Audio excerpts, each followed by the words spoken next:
Good morning, second graders. Today is Thursday, May 7th, 2020. Hope everybody is doing well, staying safe, and staying healthy. Just been really pleased with a lot of the great work that you all have been doing.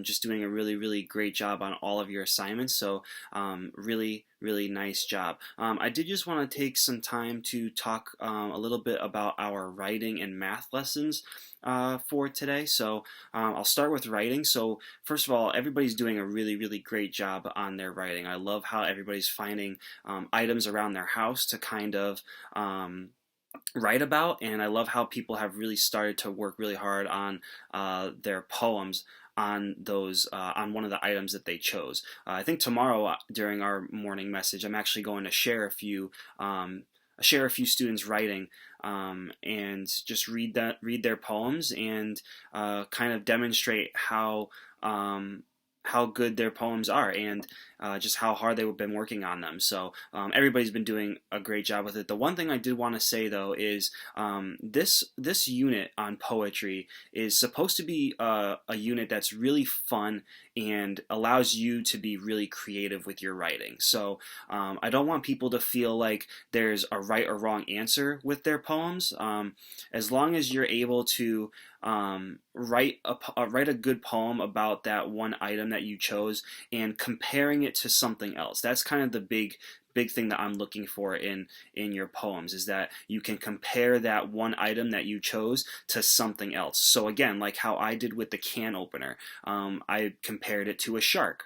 Or just like how the poet who wrote the poem about the pencil sharpener, she compared it to bees. So if you're able to take that item and really compare it to something else in your poem, that's really what I'm mostly looking for. But other than that, I'm really just looking for you to be creative and just to write anything that comes into your head about that item. So if you're writing a poem about a book, just anything that comes to your mind when you're thinking of a book. How does it make you feel? Maybe what does it smell like when you open the pages? Do you get like a smell that you can smell when you open the pages? What do the books look like? Are they big? Are they colorful?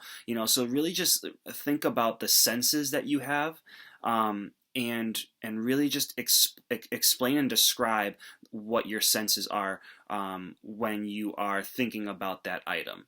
Okay, again, a really good one that a lot of poets like to write about is food. So like an apple pie. Like there's a lot of poems out there that talk about apple pie and kind of how it smells and what it tastes like and how it makes people feel. So just do that with your item. Again, there's no right or wrong answer. If your poem, if you feel like you're really struggling with it, I'm not going to give you guys bad grades if your poems aren't what you want them to be. Just be creative with it. Write down anything that you can think of about that item that you chose to write about. And if you do that and you compare it to another object, then your poems are going to be awesome and they're going to be so great. So just keep that in mind. It's something that is there for you to just kind of do on your own and do it freely and do it with as little difficulty as possible. So just enjoy it and have fun with it. That's really all that there is to it. Just have fun with your poem, be as creative with it as you can, and just try your best on it. That's all I can ask for. And if you do those things, it's going to come out great. So I just wanted to say that and just kind of remind you that like this is not an assignment that has a right or wrong answer. It's just whatever you feel, and it's whatever you want to do, whatever you want to write about. Just write it down, and it's going to come out great. So that's that for writing. For math, there's a couple steps for our math lesson today. So I just wanted to go over them quickly, and you'll see them on the math page when you click on the PowerPoint. So the first step is going to be you're going to grab 5 items. Any kind of item you want that is around your house, you're going to grab 5 items, and those are the items that you're going to use today. Then what you're going to do is the second and third step, they kind of go hand in hand, or they kind of go together. So the second step is you're going to use your 1-inch tool that you decided to use to measure those 5 items.